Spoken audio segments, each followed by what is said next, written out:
bersyukur, ku bersyukur,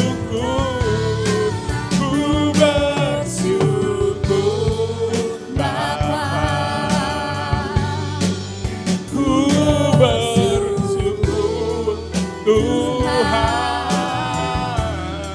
buat kasih setiamu di dalam hidupku. Ku bersyukur, ku bersyukur, ku bersyukur. Sekali lagi katakan ku bersyukur, ku bersyukur.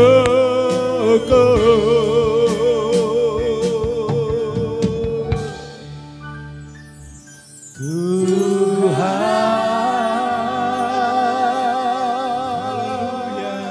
haleluya,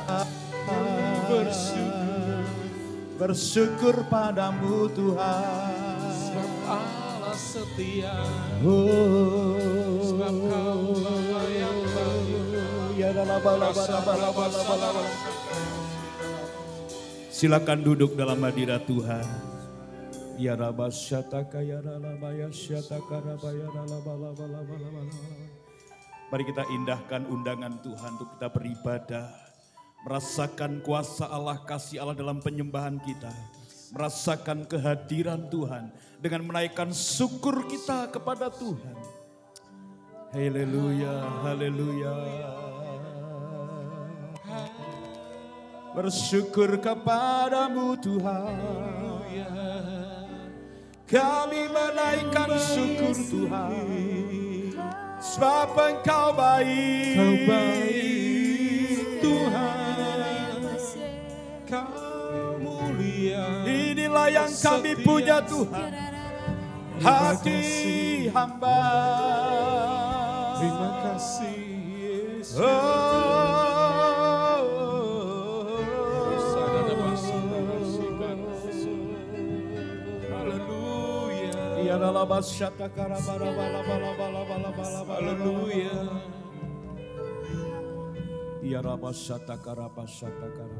Haleluya Tuhan. Terima kasih Tuhan. Terimalah penyembahan umat-umat-Mu Tuhan. Terlebih kami para penyembah-penyembah. Urapi kami Tuhan. Terima kasih Tuhan. Tuhan, kami siapkan hati kami untuk kami mendengar firman-Mu. Urapi hamba-Mu yang ada di depan ini. Pakai Tuhan untuk hormat dan kemuliaan bagi nama-Mu. Dan biarlah kami yang mendengar, kami yang menikmati firman Tuhan. Kami akan seperti aliran air yang terus mengalir, menyegarkan setiap hati kami Tuhan. Dan kami seperti pohon yang ditanam di tepinya, tetap berbuah dan menghasilkan berkat di dalam musimnya. Terima kasih Tuhan Yesus. Kami bersyukur, kami akan sambut firman-Mu di dalam nama Tuhan Yesus Kristus. Haleluya. Amin. Baik, puji Tuhan Bapak Ibu, seperti janji saya minggu yang lalu, saya sedang mau mengajar Bapak Ibu Saudara atau sharing firman Tuhan tentang persoalan hidup. Ada sekitar 6 seri khotbah ini Bapak Ibu. Kita sudah belajar 1 sesi di minggu yang lalu. Ya, ini kita masuk di bagian yang kedua. Ya, di bagian yang kedua. Tetap hubungannya dengan masalah ya, jadi masalah itu adalah persoalan. Nah kemarin kita belajar tentang peristiwa ya, tentang kejadian. Bahwa Tuhan, kita simpulkan untuk minggu yang lalu supaya kita tidak kehilangan momen ini. Minggu lalu kita belajar bahwa setiap peristiwa atau hal-hal yang terjadi Allah izinkan dalam kehidupan kita. Itu bentuk apa? Yang pertama Allah mengasihi kita, lalu dia mendidik kita. Dengan masalah itu dia sedang mendidik, mengajar kita. Ya, lalu yang ketiga apa? Untuk pendewasaan rohani. Ya oke, saya ulang-ulang lagi Bapak Ibu nanti sampai Bapak Ibu matang Bapak Ibu. Ya kenapa Bapak Ibu? Karena keadaan Indonesia bahkan dunia ini dalam keadaan tidak baik-baik saja. Tanda-tanda akhir zaman sudah nyata Bapak Ibu. Ya dari corona sampai kerusuhan, sampai gempa bumi, tanda-tanda akhir zaman sudah nyata. Kalau kita tidak menjadi orang yang tangguh dalam setiap menghadapi persoalan dan masalah kita, maka kita akan menjadi orang-orang yang ditinggalkan ketika masa pengangkatan atau masa aniaya antikris itu terjadi Bapak Ibu. Ya, nah oleh sebab itu saya mau kuatkan jemaat, iman jemaat dalam menghadapi persoalan itu kita tetap kuat. Ya, nah oke. Mengapa Tuhan izinkan masalah itu menghampiri kita Bapak Ibu? Kalau kita lihat, Mbak Gladys bisa ini ya, langsung lihat di PowerPoint, saya sampai di mana. Ya, masalah-masalah yang kita hadapi bisa membuat kita jatuh, tapi juga bisa membuat kita menjadi bertumbuh, Bapak Ibu. Tergantung daripada kita yang meresponinya, Bapak Ibu. Ya, masalah itu bisa membuat kita bertumbuh, tapi masalah itu juga bisa membuat kita menjadi mundur, Bapak Ibu. Nah, tergantung kita. Maka Bapak Ibu dengan khotbah-khotbah seri ini saya yakin dan percaya dan harapan saya Bapak Ibu akan semakin kuat. Nah mari kita masuk yang pertama. Ya, Tuhan mengizinkan masalah atau persoalan menghampiri kita atau peristiwa kejadian menghampiri kita.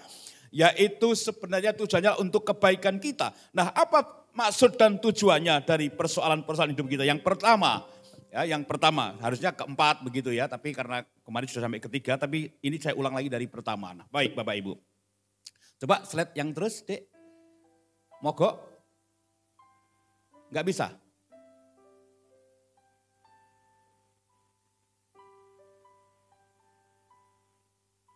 Bisa? Oke, kalau tidak bisa, ini saya lompat-lompat saja Bapak Ibu. Kita masuk yang di bagian hal ini yaitu tujuan Allah mengizinkan persoalan terjadi untuk menguji. Coba katakan menguji. Ya, jadi Bapak Ibu, kalau kita anak-anak sekolah ada ulangan, ada tes, lalu ada apa? Ujian. Nah rupanya dalam kehidupan kita itu ada sebuah ujian. Melalui apa? Persoalan hidup yang dihadapi oleh orang-orang percaya. Jadi maka dari itu Bapak Ibu jangan takut ketika sedang menghadapi masalah. Karena masalah itu adalah bentuk ujian. Ya, bentuk ujian. Nah, hidup kita itu bagaikan seperti, saudara kalau minum teh sekarang kan sudah enggak zamannya teh tubruk. Ya, ketahui kalau di daerah Wonosobo tempat Mas Edi itu masih musim ya Mas teh tubruk karena memang andalan di teh Tambi itu. Tapi secara global sekarang teh itu pakainya teh apa? Teh celup. Nah, saudara, kita akan membawa satu contoh analogi teh. Kita bisa tahu rasanya teh seperti apa, enaknya seperti apa, lalu tingkat kegelapannya warna itu seperti apa kalau diapain? Dicelup di air panas. Saya mau tanya, ketika dicelup pakai air dingin, air es, bisa kentara warnanya? Bisa tahu rasanya? Tidak bisa. Maka dari itu kalau saya simpulkan, kadang-kadang orang pengen yang nyaman-nyaman, yang dingin-dingin saja. Yang tidak perlu ada perubahan-perubahan, pokoknya wes nyaman gini ya gini aja. Maka ketika terjadi persoalan, kadang-kadang kita langsung jatuh Bapak Ibu. Nah tetapi mari kita lihat, ketika teh celup itu dimasukkan dalam air panas, maka akan terjadi satu perubahan. Ya, akan jadi satu perubahan, yaitu proses di mana teh yang ada di dalam kantong tadi dimasukkan air panas, maka warna air itu akan mulai berubah. Supaya perubahannya sempurna diapain? Mulai diaduk. Betul? Supaya rasanya enak dikasih apa? Gula. Itulah kehidupan manusia. Diproses, diuji. Kalau masih kurang manis ditambah gula. Masih kurang pahit ditambah tehnya.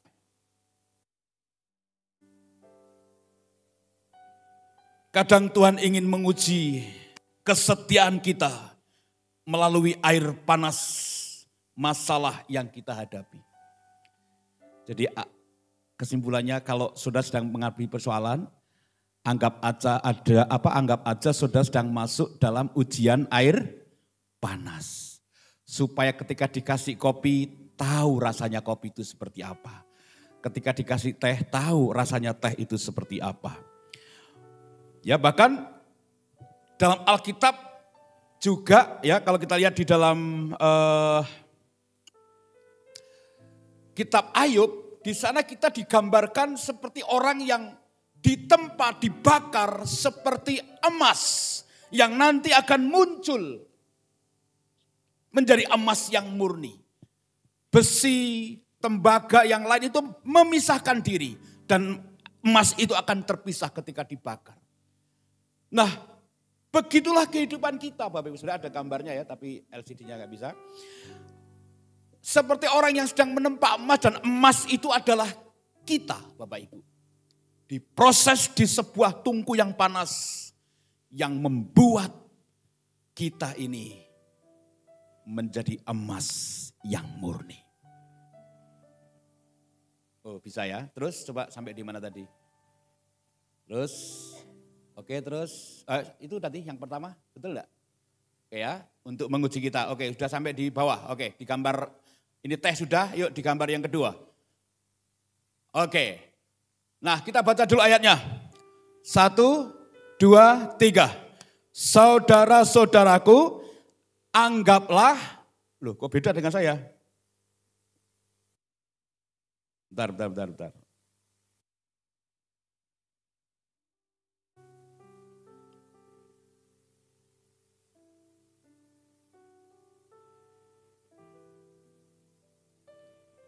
Roma, oh ya. Oke. Yuk kita baca sama-sama. 1, 2, 3. Kita malah bermegah dalam kesengsaraan kita. Karena kita tahu bahwa kesengsaraan itu menimbulkan ketekunan. Dan ketekunan itu menimbulkan tahan uji. Dan tahan uji menimbulkan pengharapan. Dan pengharapan itu tidak. Nah ini kalau kita baca ayat ini perhatikan. Ini ada sebuah bentuk proses.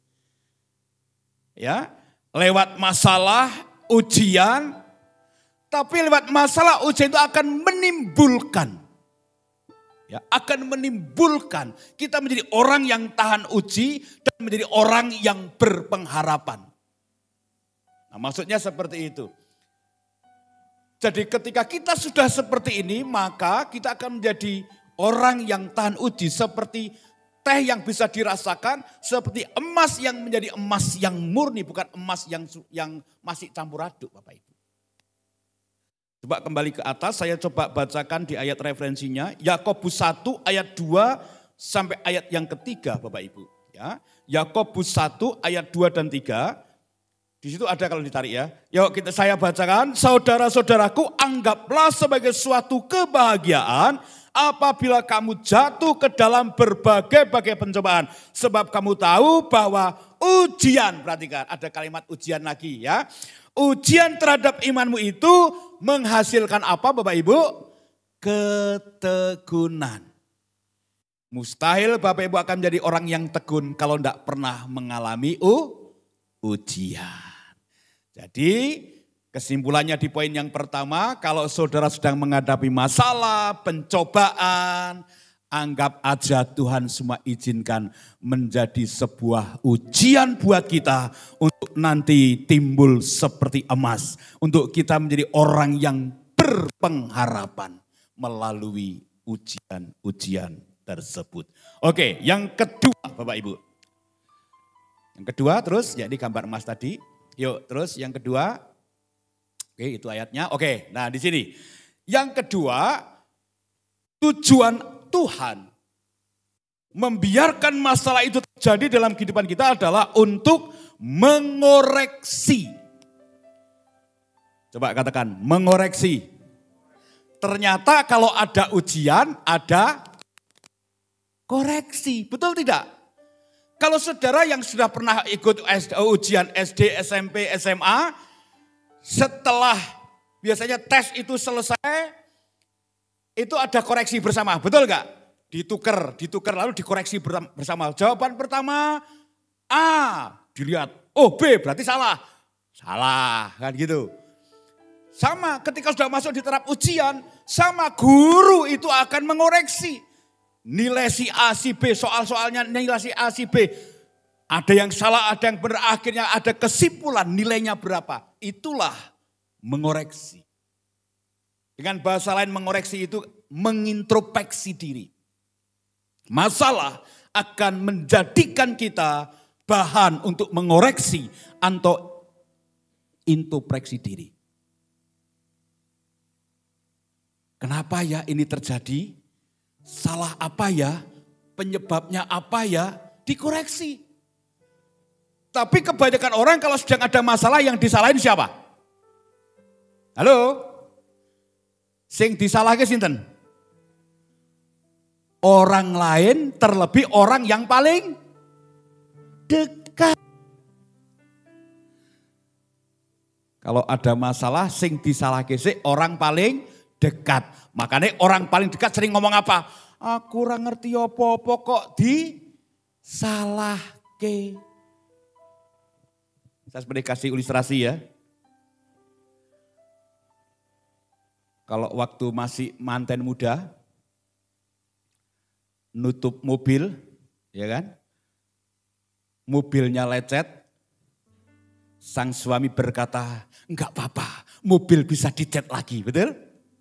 Begitu udah nikah 5-10 tahun, nutup mobil tidak pelan, buka mobil tidak pelan, lecet, melenyok, siapa yang disalahin? Matane ning ndi, kan gitu, ya kan? Weh, itu gara-gara mobil. Nanti pulang ke rumah, ya kan? Pembantunya lagi ngepel, dia pulang rumah udah marah, kepleset, tiba sing disalahke siapa? Pembantu nih. Padahal duduk permasalahannya apa?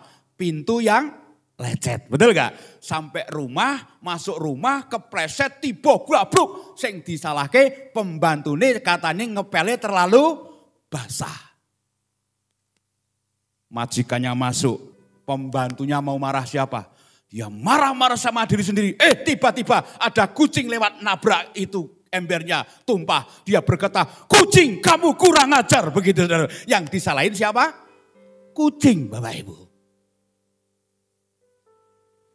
Nah kucingnya bingung, saya nyalain siapa? Saudara kan gitu, ya kan?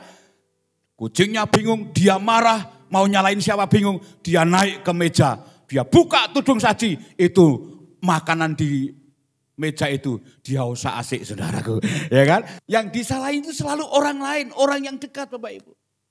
Tapi mari kalau ada masalah, koreksi diri. Jadi Allah mengizinkan masalah persoalan itu datang tujuannya untuk mengoreksi kita. Nah, mari Bapak Ibu yang dikasih Tuhan. Kita lihat ayatnya di Mazmur 119 ayat 71. Ya, Mazmur. Nah, yuk kita baca sama sudah ada di depan. 1, 2, 3. Bahwa aku tertindas itu baik bagiku. Supaya aku belajar ketetapan. Saudara, keren ya ayat ini ya. Bahwa aku tertindas itu berarti wong sing duwe masalah. Kalau aku sedang ada masalah, sedang tertekan, sedang teriak, ternyata itu baik buat saya, itu kata Daud. Itu baik buat saya, supaya apa? Aku belajar ketetapanmu. Jadi ketika kita sedang ada masalah, sedang tertindas, justru kita belajar, kita koreksi. Ada pelajaran berharga apa? Kemarin saya singgung kan, kalau anak kita melakukan kesalahan, kita apa? Kita tegur. Tegur tidak mau, kita jewer tidak mempan, keplak nganggo rotan, itu kan begitu. Nah supaya apa? Anak kita belajar tidak mengulangi apa? Kesalahan kita. Nah sama, Tuhan itu kalau sedang mengajar kita, sedang mendidik kita, sedang mengizinkan masalah datang kepada kita. Supaya kita belajar dan mengoreksi. Jangan-jangan memang masalah itu datangnya dari keinginan saya. Karena di kitab Yakobus berkata apa? Bahwa kamu dicobai dari keinginanmu sendiri. Jadi mari kita koreksi, setiap kita ada persoalan, jangan gampang nyalain orang lain, tapi koreksi diri kita. Ya, koreksi. Saya lihat setiap ada konseling, setiap konseling suami istri, enggak ada yang berkata, ini memang salah saya kok Om. Enggak ada, ada pun itu kecil sekali. Selalu berkata dia. Enggak pernah ketika saya konseling, ya ada tapi kecil sekali. Dia ngomong, memang kesalahan saya kok Om, maka istri saya jadi begini. Memang kesalahan saya Om, suami saya jadi begini. Memang kesalahan saya Om, usaha saya jadi begini. Itu jarang sekali Bapak Ibu. Orang lebih banyak gara-gara karyawan saya. Kalau yang pendeta yuk gara-gara jemaat saya yang berkele. Kalau yang suami istri yang sudah hubungannya lama ya dia bilang yang salah pasangan saya. Yang salah pasangan saya. Selalu seperti itu. Tapi mari coba Bapak Ibu, coba koreksi. Allah mengizinkan persoalan datang supaya kita bisa mengoreksi setiap kehidupan kita.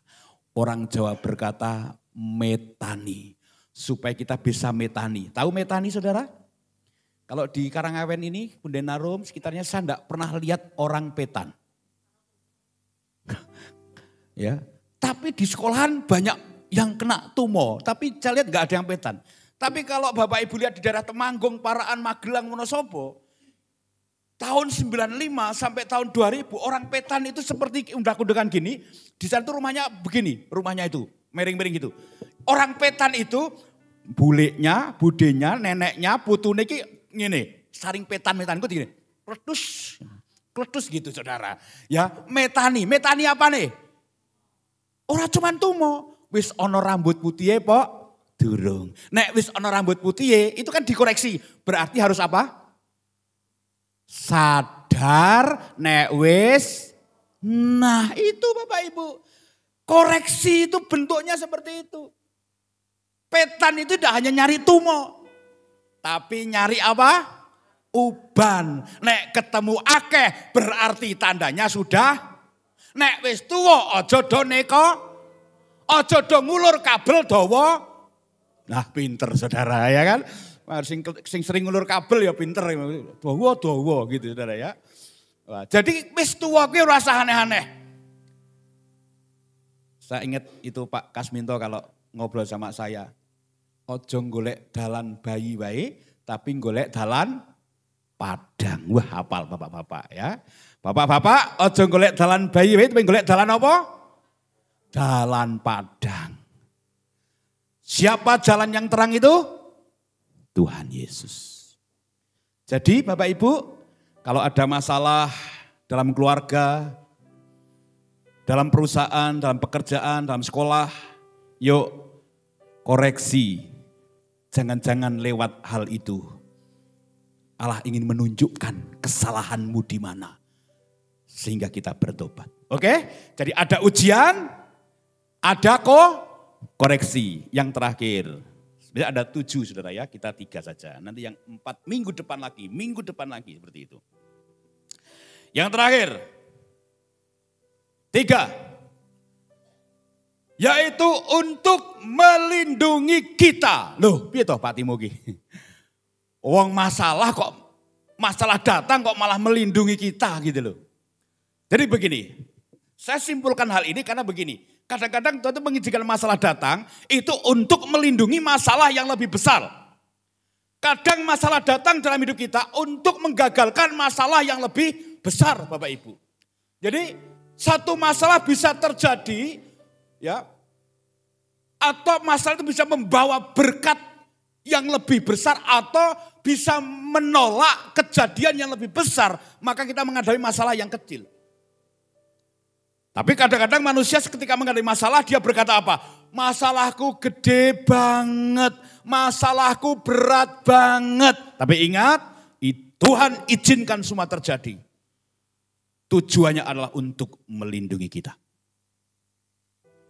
Lihat Pak slide berikutnya. Ini ada satu, saudara mengingat tahun-tahun itu.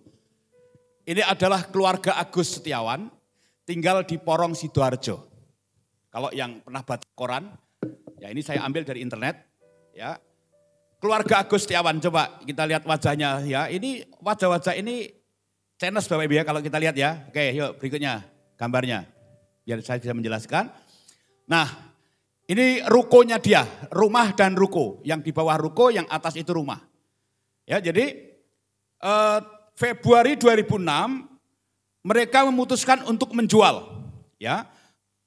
Lalu 17 Mei 2000, jadi Februari ke 2026, lalu 27 Mei 2005 peristiwa lumpur Lapindo meluap. Nah, waktu itu Bapak Ibu, suami istri ini berantem. Karena sang suami tidak mau menjual. Yang istri ngotot dijual, kita pindah keluar kota. Nah ini berantem. Nah, dalam berantem itu mungkin piring terbang, ya semua terbang. Dan membuat si istri ini merasakan kenapa ini terjadi dalam keluarga saya. Disalahin mertuanya, disalahin orang lain, disalahin anaknya. Dan akhirnya tetap istri ini menjual rumah itu dengan harga yang fantastis. 2 miliar. Dia cari ke daerah Batu sana, dia dirikan rumah di sana, dia buat rumah. Dia usaha kecil-kecilan di sana. Walaupun suami istri ini masih neng-nengan. Karena ini jaraknya hanya berapa bulan, dari Februari ke Mei. Masih diam-diaman. Isik jengkel. Tapi Bapak Ibu kita lihat gambar-gambar berikutnya coba. Rumah Pak Agus tadi ada di antara genangan air itu Bapak Ibu. Sudah tidak kelihatan. Oke. Masalah tapi menyelamatkan masalah yang lebih besar. Pahami ini Bapak Ibu. Ya, pahami ini. Ketika masalah terjadi dalam hidupmu, jangan-jangan Allah sedang menahan supaya Anda tidak mengalami masalah yang lebih besar. Bahkan mungkin bisa mengalami berkat yang lebih besar. Jadi setelah ini terjadi, suaminya langsung peluk istrinya. Dia berkata, "Mama, kalau kamu nggak jual rumah itu, kita sudah kehilangan harta."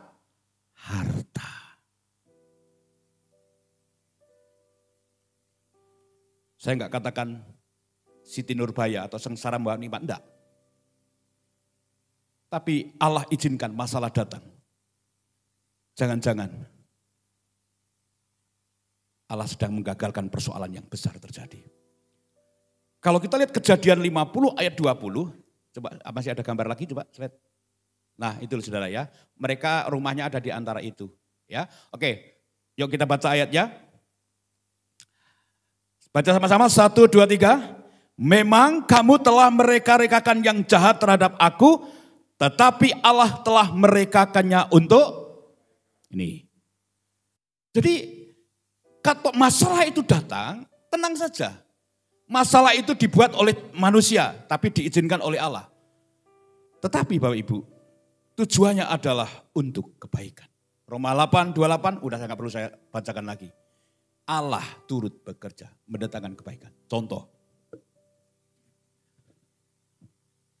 ada teman kami hamba Tuhan dari Puri Anjasmoro, mau pelayanan di Godong. Nah waktu di perjalanan sampai di Gubuk, itu dari Semarang udah ngebut, karena waktunya udah mepet. Sampai di Gubuk, itu bannya meledos. Duas. Jam jalan terus. Dia ganti ban. Sekitar 20 menit. Berangkat lagi. Sampai di Dempet. Mobilnya itu keluar asapnya. Gitu. Sementara dia sedang ditunggu untuk pelayanan, untuk mendoakan orang. Asapnya itu keluar. Wah ternyata radiatornya itu apa? habis airnya. Wow, ngobos gitu. Dia membuka harus nunggu dingin dulu. Lama sekali, sekitar setengah jam dia baru bisa buka. Dan dia cari air, dia tutup lagi. Waktu dia mau berangkat, dia ditelepon. Pak, setengah jam yang lalu, jalan apa kata setelah dempet itu? Ada kecelakaan beruntun, 3 mobil renyek, banyak yang mati. Saya mau tanya, kalau setengah jam lalu pendeta ini laju, mungkin dia yang kecelakaan. Tapi Tuhan buat masalah radiator dan bannya bocor. Dia tidak mengalami maut itu, saudara. Ingat, camkan ini Bapak Ibu. Jadi kalau Bapak Ibu sedang menghadapi masalah, anggaplah itu sebagai ujian. Yang kedua, sebagai bentuk koreksi Tuhan untuk kita mengoreksi diri kita untuk lebih baik lagi. Yang terakhir, yang ketiga ini, biarlah kita pahami maksud Tuhan. Di balik semua masalah kita ada maksud Tuhan. Dikatakan apa? Allah telah mereka-rekakannya untuk kebaikan. Walaupun mereka-rekakannya melalui masalah hidupmu, tapi Allah membawa kita kepada kebaikan. 5, 6, 7 minggu depan kita simpulkan firman Allah pagi hari ini Bapak Ibu. Kita akan baca ayat yang paling terakhir 1 Korintus 10 ayat 13. Kalau itu enggak usah dilewati aja, itu hanya kesimpulan saja. Lewati aja, oke, lewati aja. Oke, karena ada perjamuan Tuhan. Yuk kita baca ayat ini. 1, 2, 3. Pada waktu kamu dicobai, Ia memberikan kepadamu jalan keluar sehingga kamu dapat menanggungnya. Ingat ya, dalam kitab 1 Korintus dan kitab Yakobus, kalau kita belajar bersama-sama 2 kitab itu, pencobaan itu datangnya dari keinginan kita. Ya, tetapi apapun bentuk cobaannya, Allah memberikan apa? Jalan keluar. Maka ketika kita bisa menganggap itu sebuah ujian dan bisa mengoreksi kenapa bisa terjadi dan pahami bahwa di balik masalah ada sesuatu yang Tuhan sedang kerjakan, maka kita akan menemukan jalan keluar dari masalah itu. Oke? Nanti kita akan belajar dampak positif dari masalah dan mengubah masalah menjadi berkat, nanti kita akan belajar berikutnya. Tuhan Yesus memberkati, mari kita tundukkan kepala, kita berdoa untuk firman Allah yang sudah kita dengar. Haleluya, haleluya, haleluya, haleluya. Terima kasih Tuhan buat firman-Mu, tanamkan dalam hati dan pikiran kami umat-umat-Mu, untuk kami kuat ketika menghadapi ujian, tantangan, pencobaan. Kami menganggap itu adalah kebahagiaan dan itu ada rencana indah dari Tuhan untuk terjadi dalam kehidupan kami. Tuhan, kami mau masuk dalam perjamuan, menikmati tubuh dan darah Tuhan. Layakkan para pelayan-pelayan perjamuan, layakkan hamba-Mu untuk memimpinnya. Biar jemaat boleh merasakan persekutuan dengan Allah melalui tubuh dan darah Tuhan. Terima kasih Tuhan, terima kasih buat firman-Mu dalam nama Tuhan Yesus, haleluya, amin. Pelayan perjamuan bisa maju ke depan. Sejauh timur dari barat, Engkau membuang dosaku. Amin. Haleluya. Mari kita berlutut lagi. Pelanggaranku jauh ke dalam. Mari kita berdoa sama-sama. Jauh ke dalam tubir laut, mengendap saku. Amin, haleluya. tiada kau ingat lagi pelanggaranku. Betapa besar, betapa besar kasih pengampunanmu. Mari kita nikmati pengampunan yang daripada Tuhan. Tak kau pandang hina. Haleluya, hati yang hancur. Oh, ku berterima kasih. Terima kasih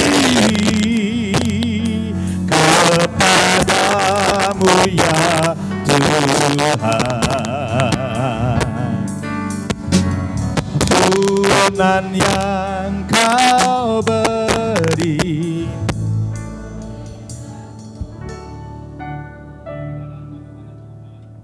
Haleluya. Tuhan Yesus, kami mengucap syukur bahwa Tuhan Yesus sudah memberkati kami dalam ibadah. Pertama kami sudah memuji nama-Mu, sudah menyembah Engkau Tuhan, dan sudah mendengarkan firman-Mu. Tiba saatnya Tuhan, kami akan perjamuan kudus. Kami berdoa untuk jemaat-Mu yang ada. Kiranya Tuhan, sebelum kami menerima perjamuan kudus, Tuhan ampuni setiap dosa-dosanya dan sucikan dan kuduskan supaya layak untuk menerima perjamuan kudus ini. Karena itu Tuhan Yesus, kami mohon Tuhan layakkan untuk kami memakan tubuh-Mu dan meminum darah-Mu, supaya kami untuk mengingatkan peringatan akan pengorbanan-Mu di kayu salib. Karena itu Tuhan Yesus, kami serahkan dari awal sampai selesainya. Tuhan memberkati. Terima kasih Tuhan Yesus. Amin. Terima kasih Tuhan.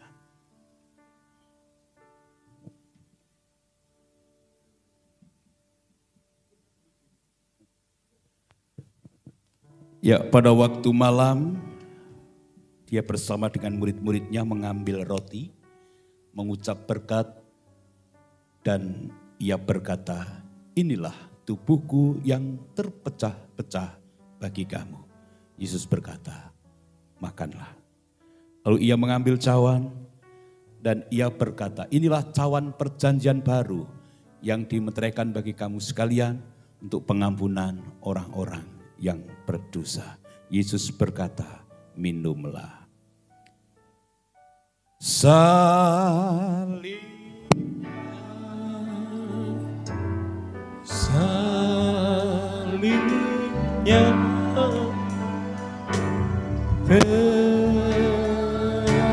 teramat mulia.